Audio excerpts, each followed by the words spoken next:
Some people who believe that, you know, the way to now operate sanely and in a way that's part of the solution is one should sell one's home or leave one's home and go and start a farm, go and live on a farm. And I disagree with that. I think if everyone did that, the strain on resources would be enormous. Prepare to fight. To be doing that. So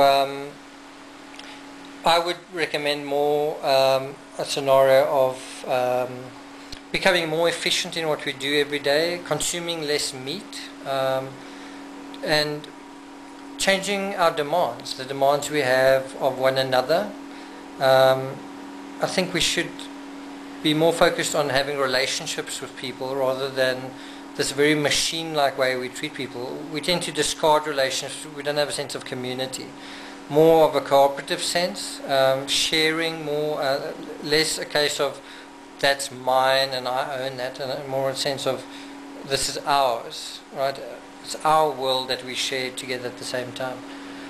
And yes, just the manner in which we use things and consume food with more respect, that something had to give up its life in order that we eat something. And we often eat things without even considering that. We just sometimes we eat for entertainment. You know, we eat because it feels good, not because we really have a nutritious need for that. And I think that's going to have to change. And just being more considerate in general in terms of how we consume energy. And as I say, when you care about what you're doing, when one is less narcissistic, I think that goes a long way to being part of the solution. And another aspect is one doesn't have to get married, one doesn't have to have children, one doesn't have to have 2 or 3 children. One can choose to have one child and have that be very fulfilling. And sooner or later, we're not going to have the luxury of making these choices. They're going to be virtually mandatory, that we are going to really have to, there are going to be laws imposed on a certain amount of consumption of resources. And an example is in South Africa, they're imposing tariffs on people who consume certain amounts of electricity. That's normal, that's right.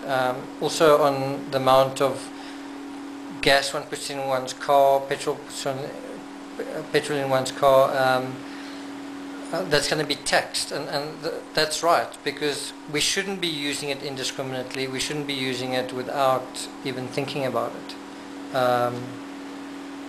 Right. Douchebag of the day is Carl Niehaus in South Africa, a man who was the spokesman for the ANC, who's defrauded the nation just to make himself wealthy. And where is he now? And part of that was saying that he's a doctor of theology. The comment of the day is how do you feel about people who use the road? Do motorists have right of way?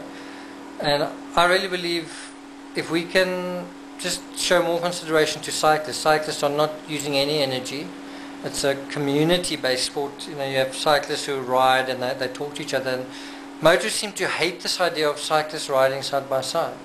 If you go to Europe, and there are certain cities where motorists really give a wide berth to cyclists, and they really allow cyclists the benefit of right of way, and under many circumstances. And that psychology needs to be more commonplace, because there need to be more cyclists on the road and less car users.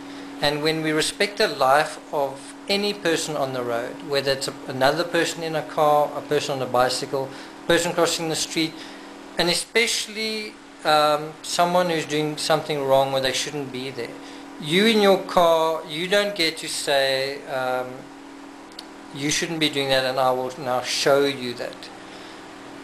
It's the role of the driver in the car to really demonstrate care, because it can cost someone's life, and that person could be you. You might make a mistake driving, and wouldn't you want the person who could crash into you and be right to say, I'll give you a break, pal.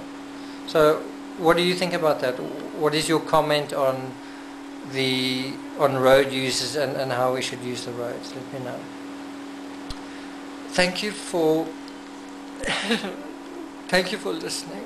He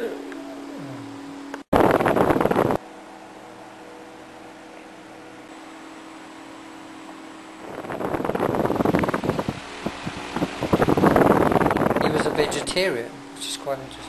Thank you for thank you for listening.